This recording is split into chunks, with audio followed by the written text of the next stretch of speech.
नमस्ते। मैं Ravi Prakash, PIS news world में आपका स्वागत है। कल दिल्ली ने दिवाली मनाया और सिर्फ दिल्ली नहीं, पूरे हिंदुस्तान ने मनाया, भारत ने मनाया और बहुत अच्छा रहा। कल हम कहानी आपको नहीं डिलीवर कर पाए क्योंकि इसकी रिकॉर्डिंग ही नहीं हो पाई हम लोगों से। कल इतने सारे काम धाम आप समझ सकते हैं। तो और बताइए आप लोग कैसे हैं? उम्मीद है सभी अच्छे होंगे, सकुशल होंगे। आज की जो सच्ची कहानी है, जो सत्य घटना है, वो है यूपी की। यूपी में एक जगह है संभल, और संभल की ये कहानी है कि जैसे गांव में जो शादियां होती हैं, तो आजकल शादियों का एक ट्रेंड चला है जिसमें हम बोलते हैं कि जो वर पक्ष है और वधू पक्ष है, जैसे लड़का और लड़की एक जयमाला करते हैं। तो वो जो जयमाला होता है जिसमें वर पक्ष वधू को माला पहनाता है, वधू पक्ष वर को माला पहनाती है, और ये जो होता है वो लड़की के द्वार पे ही होता है। और ये खुले, मतलब एक टेंट लगा के ऐसे, है ना, खुले जगह पे, जहाँ कि वहाँ के पूरे लोग उनको देख पाएँ, और ऐसे सुविधा करके, ऐसे व्यवस्था करके किया जाता है। ऐसी ही एक शादी होती है 2017 में, जिसमें वो लड़का पहुंचता है और जयमाला की तैयारियां हो जाती हैं। तो जैसे अब क्या होता है ना कि जब इस तरह की जयमाला की व्यवस्था की जाती है, तो उस गांव में हर लोगों के अंदर ये उत्सुकता बनी रहती है कि लड़का कैसा है, लड़का कैसा है, ये देखा जाए, लड़का सुंदर है कि नहीं है, लड़का क्या है। मतलब सारा एक केंद्र बिंदु हो जाता है लड़का, और उस जयमाला का सारा केंद्र बस उसी लड़के को देखने के लिए पीछे रहता है। और उस गांव की जितनी भी लड़कियां हैं, जितने भी बड़े बुजुर्ग होते हैं, और जितनी भी औरतें होती हैं, वो सारे लोग बस उसी जयमाला के इर्द गिर्द खड़े होकर के लड़के को देखने के लिए इस इंतजार में कि लड़का देखेंगे, लड़का कैसा है, और फिर वो सब किया जाता है। ऐसी ही एक कहानी होती है, इसी यूपी के संभल जिले की कहानी है। और वहाँ का एक थाना पड़ता है कुड़फतेगंज। कुड़फतेगंज जो थाना है, ब्लॉक, सॉरी, तो उसके अंतर्गत एक गांव आता है बचेटा। उसी बचेटा गांव की एक कहानी है। और उस गांव में एक बारात आई है, एक लड़के की बारात आई है, और बारात में जब वो जयमाला पे चढ़ता है, और जब गांव के लोग उसे देखते हैं, अचानक से जो खुशनुमा माहौल था, जो बहुत ज़्यादा लोग एक्साइटमेंट के साथ जो देखना चाह रहे थे, जो भी उम्मीदें लगा रखे थे, वो सब अचानक से ध्वस्त हो जाता है। और उस गांव के, उस लड़कियों की या उसकी जो अपनी जो जिससे शादी हो रही है, उन सब का सपना चकनाचूर हो जाता है। होता क्या है कि लड़की की अपेक्षा लड़का जो है कम सुंदर है, और रंग भी उसका सांवला है। सांवला ना ही कहे तो ठीक है, उसको अब हम काला भी कह सकते हैं। और ऐसे हो जाता है कि बेमन से वो शादी होती है, लड़की वो शादी कर भी लेती है। शादी करने के बाद अब जैसे जो होता है सिस्टम के अपने अपने घर आना, अपने मायके से ससुराल विदाई होती है, सब कुछ ठीक ठाक से हो ही जाता है, कोई दिक्कत नहीं है, शादी तो हो जाती है। अब ये लड़की फिर अपने मायके से ससुराल आ जाती है, शादी इसकी हो जाती है। आने के बाद अब वही है कि लड़कियां इन चीज़ों को एक्सेप्ट नहीं कर पाती हैं, और लड़कियां जो है अब उनके मन में तो बहुत सारी चीज़ें होती हैं, सपनों का राजकुमार और वगैरह वगैरह बहुत सारी चीज़ें हैं। एक बार इसी क्रम में वो अपने मायके फिर जाती हैं। मायके जाने के बाद वही उसके गांव वाले, उसके पास पड़ोस की जो उसकी सखी सहेलियां हैं, वो कहती हैं कि तुम्हारा पति ऐसा है, तुम्हारा पति वैसा है, काला है, वगैरह वगैरह, इस तरह की चीज़ें आती हैं, उसके कानों में सुनाई देता है। अब क्या होता है कि इसको बड़ा लगने लगता है कि यार ये तो बड़ा गलत हो गया। लड़की अपने मन में ये सब सोचने रही है कि अब तो ये गलत हो गया, कैसे होगा, है ना। फिर भी जिंदगी ऐसी ही है, चलते रहती है। लेकिन इन्हीं चीज़ों के होते होते बहुत ज़्यादा भी समय नहीं बीतता है अभी, और आज समय आ जाता है 2019 का। शादी के 2 साल बीत गए, और आज उस लड़की को, जिस बच्ची का नाम है, जिस लड़की का नाम है जिससे शादी हुई है नन्ही, और उसको एक बच्ची भी हो जाती है जो 6 महीने की बच्ची है। लेकिन अब देखिए कहानी क्या है कि लड़की ने, उस नन्ही ने अपने मन में ये सोच लिया कि अब मुझे इस अपने पति से अलग होना है। अलग होना, पीछा छुड़ाना, एक ऐसा रास्ता वो उठाती है, ऐसा कदम उठाती है जो पति से तो वो अलग बेशक हो जाती है, दूर हो जाती है, पति को अपने रास्ते से हटा भी देती है, लेकिन वो जीवन भर के लिए उसके लिए अभिशाप बन जाता है। और ना सिर्फ उसके लिए बल्कि वो अपनी बच्ची के लिए भी एक अभिशाप बन के रह जाती है। सुबह 6 बजे की बात है और 6 बजे की बात में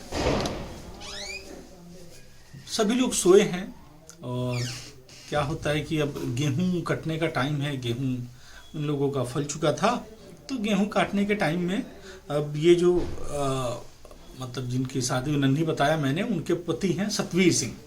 सतवीर सिंह अपने रूम में सोए हुए हैं, कमरे में सोए हुए हैं, और इनके पिता हैं महेंद्र सिंह और इनका एक छोटा भाई है हरवीर सिंह। ये लोग आते हैं और अपने भाई को जगाते हैं कि आप चलो, साथ में चलो। सुबह 6 नहीं, हाँ 5:30-6 बजे के आसपास की बात है, ये बोलते हैं। तो वही सतवीर कहता है कि अभी मेरी आज तबीयत थोड़ी ठीक नहीं है और मैं थोड़ा लेट आ जाऊंगा, ऐसा बोलता है। तो उसके पिता बोलते हैं कि ठीक है, जब भी आना थोड़ा लेट आ जाना, बेशक तुम हमारे लिए चाय भी लेके आ जाना। वो बोलता है कि ठीक है, हम चाय लेके आ जाएंगे। इसी क्रम में क्या होता है कि अब ये लोग अपने वो खेतों पे निकल जाते हैं गेहूं काटने, और वहाँ इनको देरी होने लगता है। देरी हो रहा है, अब ये भी सोच रहे भाई अभी तक क्यों नहीं आया, और ये लोग अपना काम कर रहे थे, मैंने गेहूं काट रहे थे।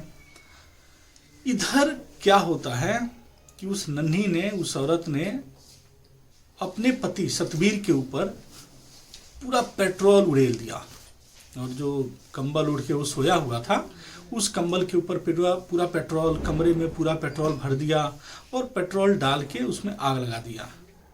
अब आग लगाने का नतीजा ये है कि बहुत जोर से आवाज़ आने लगी, चिल्लाने लगा सतवीर बचाओ बचाओ वगैरह, जो भी। अब अपनी जान को बचाने के लिए तो कोई भी कहेगा, आवाज़ करेगा ही। और उसके घर का मेन जो दरवाज़ा था वो बंद था। अब आसपास उसके लोग जो सुनते हैं, आवाज़ सुन करके जो आना चाहते हैं वो भी उसके दरवाजा पे आते हैं, आवाज़ करते हैं, गेट बजाते हैं, कोई गेट खोल नहीं रहा है। गेट नहीं खुलने का नतीजा होता है कि अब गांव में भी होता है क्या, छत से छत सटे हुए होते हैं, तो कोई छत पे किसी दूसरे के छत से चढ़ के और इनके घर में आता है। आने के क्रम में देखता है कि ये तो सतवीर जो है वो लगभग जल चुका है और इसकी हालत बहुत बुरी है, बहुत ख़राब हो गया है। तो एक आदमी इसको बचाने के क्रम में पानी डालता है, इसके ऊपर कुछ भी करता है, लेकिन तब तक उसकी जो बॉडी थी वो 80-90% जल चुकी थी। जो बचाने के क्रम में गया था उसके भी हाथ जल गए हैं, लेकिन जो उसकी बीवी थी, जो उसकी पत्नी थी, वो बिल्कुल मूक दर्शक बनी हुई थी और उसने ना ही गेट खोला। अब जब ये अंदर लोग आए लोग तो उन्होंने गेट खोला भी। गेट जब खोला तो पूरे गांव की पब्लिक जो थी वो सब आ गई, पूरे गांव के बच्चे बूढ़े जितने भी लोग थे जिन्होंने भी आवाज़ सुना, जो भी। अब गांव में क्या होता है कि कोई भी खबर बड़ी तेजी से जंगल में आग की तरफ फैल जाती है। ऐसे ही सारे लोग उसके घर में आ गए, पूरा एक कदम भी रखने का जगह नहीं, ऐसे लोगों की पूरा हुजूम। कुछ लोग इनके चले गए खेत पे भी अपने उनके पिता और छोटे भाई को लाने के लिए। अब ये लोग आके देखते हैं, अब गाँव वाले करे तो करे क्या करें, लेकिन इसी बीच फिर उनको दिमाग आता है कि चलो कोई ना, हम एक एम्बुलेंस को बुलाते हैं, इनको हॉस्पिटल लेके जाते हैं। अब गांव का मामला था, एम्बुलेंस आने में भी थोड़ा समय लग जाते हैं, तो वही आधा घंटा का लगभग देरी लगा होगा। एम्बुलेंस आ गया। एम्बुलेंस आने के बाद ये जब जाते हैं हॉस्पिटल में, तब तक इनकी तबीयत बहुत ज़्यादा ख़राब हो चुकी होती है। तो वहीं पुलिस वगैरह भी आ जाता है सॉरी, और पुलिस को ये अपना बयान भी देते हैं, और बयान में इन्होंने खुद बताया भी कि ये आग जो है गलती से नहीं लगी है, और ये आग लगाने के पीछे बहुत रीजन है, बहुत बड़ा रीजन है। और उसने खुल के बताया ये बात कि मेरी पत्नी से मेरी शादी 2017 की है और हमारा रंग काला था, इसीलिए हमारी पत्नी हमें पसंद नहीं करती थी, और ना पसंद करने का नतीजा ये हुआ कि उसने हमें रास्ते से निकालने के लिए मेरे शरीर पे पेट्रोल छिड़का है और आग लगा दिया। इसमें फिर जो चश्मदीद गवाह के रूप में जो हैं उन्होंने भी बोला कि अगर अब जैसे इसकी पत्नी थी, इसने अपने बचाव में भी बोलना चाहा, लेकिन अब चश्मदीद गवाह ने बोल दिया कि नहीं, इसमें इसने बचाया होता तो इसकी भी उंगलियां जली होती, कुछ ना कुछ तो जला होता। ऐसा कुछ भी नहीं था, इसने तो इवेंट की दरवाजा तक नहीं खोला था। अब कैसे भी करके अब इसके माता जो बड़े पापा हैं, जो छोटा भाई है ना, छोटा भाई ये हॉस्पिटल के सामने मीडिया वाले को रो रो करके अपना बता रहा था कि भाभी बोलती थी कि आपके भैया अच्छे नहीं हैं, आपके भैया काले हैं, और इस तरह की भी जो भी चीज़ें थी, मतलब वो बहुत हे दृष्टि से देखा करती थी। और अंततोगत यही होता है कि उसका पति जो है मर जाता है। मरने के बाद अब ये एक एफआईआर होता है और एफआईआर में चार्जशीट लिखा जाता है, सब कुछ होता है, मामला कोर्ट में जाता है।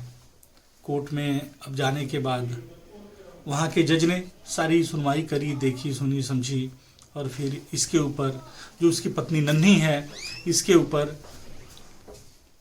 25,000 का जुर्माना लगता है और इसको आजीवन जेल, आजीवन कारावास की सज़ा मिलती है। अब बात ये आती है कि आजीवन कारावास तो खैर इसकी माँ की हो गई, लेकिन इसकी जो बच्ची थी, जो 6 महीने की बच्ची थी, अगर सरकारी नियम के अनुसार देखा जाए तो जेल में बच्ची को अपने ये सिर्फ 6 साल तक ही रख सकती है। एक छोटा सा बात, सिर्फ गोरा काला की बात थी, ठीक, लेकिन इसी के पीछे उसने अपने जीते जाते पूरे संसार को ख़त्म कर दिया, अपने पति को मार दिया। अब वो खुद जीवन भर जेल में रहेगी। अगर 6 साल तक वो रख भी लेती है तो 6 साल के बाद बच्ची का क्या होगा। वहाँ के जज ने यही सब बोला कि तुमने अपना घर खुद ही तबाह कर लिया, खुद ही ख़त्म कर लिया। ये कहानी को बताने का हमारा मकसद किसी को दिल दिखाने का नहीं है और किसी के ये कुछ भी इस तरह की बात कहने की नहीं है। बस एक सतर्क और एक जानकारी के लिए हम ये कहानी आपको बताते हैं। और बाकी उम्मीद है कि आप हमारे चैनल को लाइक करेंगे, सब्सक्राइब करेंगे। धन्यवाद।